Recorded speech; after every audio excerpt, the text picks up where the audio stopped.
তেমন কিছুই না। আমরা চাই যে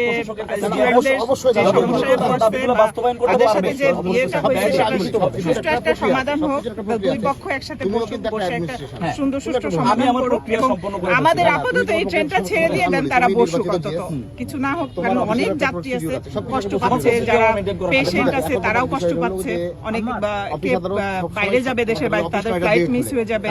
মানে যাই হোক, এই সবকিছু এমন একটা পরিবেশ এখানে যে আমরা নেমে যে অন্য গাড়িতে যাব সেরকম পরিস্থিতিও নাই এখানে। রেল কর্তৃপক্ষের কথা বলছিলেন, তাদের সাথে কি আপনার কোনো আলোচনা?